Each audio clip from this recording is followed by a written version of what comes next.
Natalie Portman'dan neler öğrenebiliriz? Yeah, Portman. Fuck your husband and his best friend just a woman. Beleşe oyunculuk dersi nasıl bulabiliriz? Oynayacağımız karakterin düşüncelerine nasıl girebiliriz? Kamera karşısındayken kamerayı düşünmeden durabilir misiniz? Bir parça kekten herkese selamlar. Bu videoda güzelliğiyle ekranları büyüleyen ve sinemanın en değişik heykelciğini evinin köşesine koymayı başarabilen Natalie Portman'dan neler öğrenebileceğimize bakacağız. Onun hangi filmini izleseniz efsane bir performans görürsünüz. Daha 10'lu yaşlarda sergilediği performansıyla neler yapabileceğini kanıtlamış zaten. Ama onu bu kadar iyi yapan şey ne? Tabii ki de yeteneği tartışılmaz ama ondan hem oyunculuk hem de film yapma konusunda hiçbir yerde bulamayacağımız dersler çıkartabiliriz. Hem de beleşe. Biz yeteneksiz olsak da en azından etrafımızdaki gizli yeteneklere faydamız olabilir belki. Lan o değil de bizim mahallede biri var, çok iyi çekirge dansı yapıyor.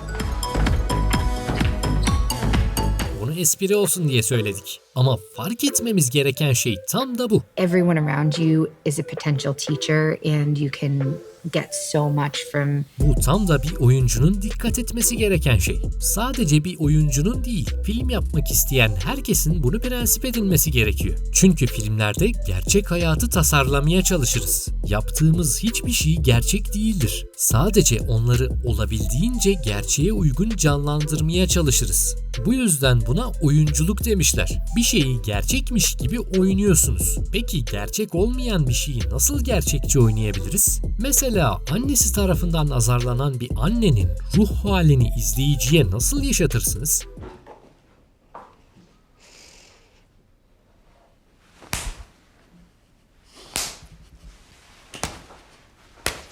Bunu gerçekten de yaşayan birileri var. Ve onların verdiği tepkileri izlemek, alabileceğiniz tüm oyunculuk derslerinden daha iyi bir derstir. Hem de beleş. Natalie Portman oynayacağı karakterlere bu şekilde çalışıyor. Örneğin kurgusal bir popstarı canlandırdığı Vox Lux filminde gidip Madonna'yı, Katy Perry'yi, Lady Gaga'yı falan izlemiş. Madonna ile yatakta belgeselinde Madonna'nın genellikle ağzında şeker gibi bir şey çiğnediğini görmüş. Katy Perry'nin makyaj sandalyesinde uyuyakaldığını görmüş. Natalie Portman, Jackie filmine de bu şekilde çalışmış. Jackie Kennedy'nin konuşurken kaşlarının nasıl hareket ettiğine bakın. Veya yürüyüşüne. Aynı şekilde Vox Lux'taki popstarı canlandırırken de değişik bir yürüme tarzı kullanmış. Aslında bu şekilde bir çalışma canlandırdığınız karakterlere has bir özellik katmanızı sağlıyor. Her insanın kendine has hareketleri vardır. Örneğin bazı insanların ara sıra burnunu sildiğini veya saçlarıyla oynadığını görebilirsiniz.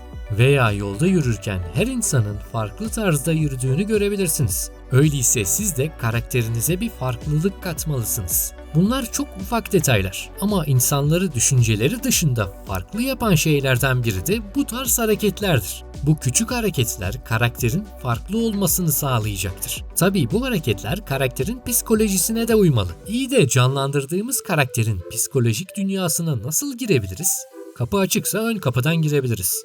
Bu saçma espriyi yaptık ama Natalie Portman bunu çalışma yöntemi olarak kullanıyor. Karakteriniz bir odaya girdiğinde nasıl davranır?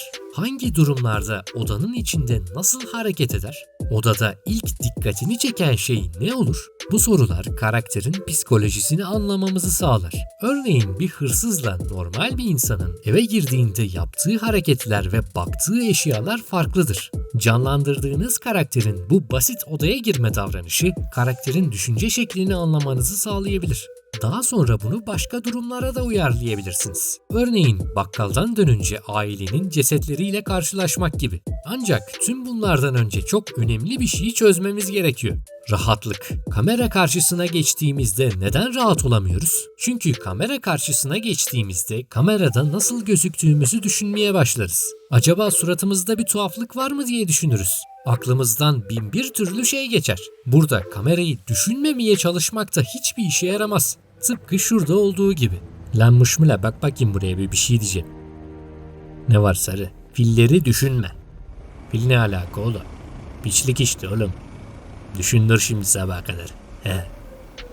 Herhangi bir oyuncu çok fazla göz kırpmaya başlarsa ya da gözlerinde dans figürleri sergileniyorsa o oyuncu ya rahatsızdır ya da kafasında değişik düşünceler vardır. Al Pacino'nun ruh halindeki karmaşık düşünceleri göstermek için yaptığı göz dansı gibi. Baba filmindeki gibi karakter sıkıntılıysa sorun yok tabi. Ama sahne bunu gerektirmiyorsa sorun var demektir.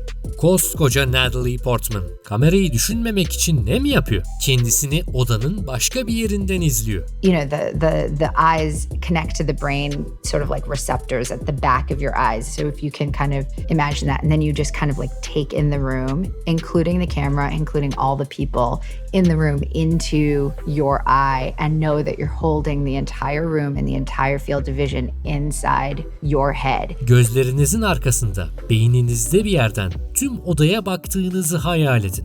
Böylece hem kamera karşısında nasıl gözüktüğünüzü anlayacaksınız, hem de kamerayı düşünmediğiniz için daha rahat hissedeceksiniz.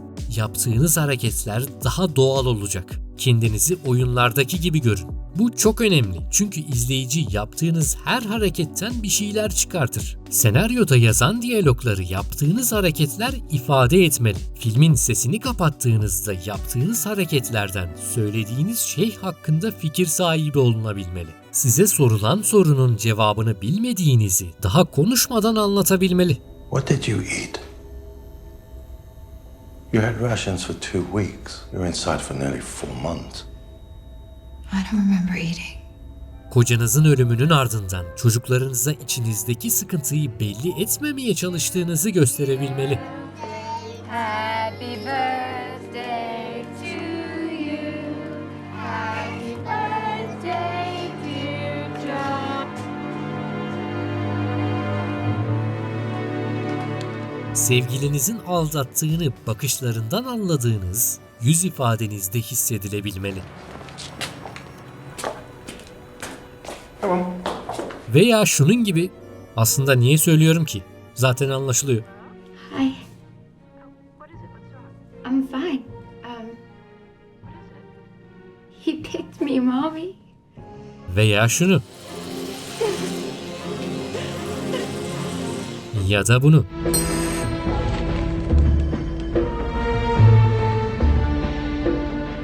He's opened the door. Yani kısacası sözleri aksiyona çevirmek, oyunculuk yapmak demektir.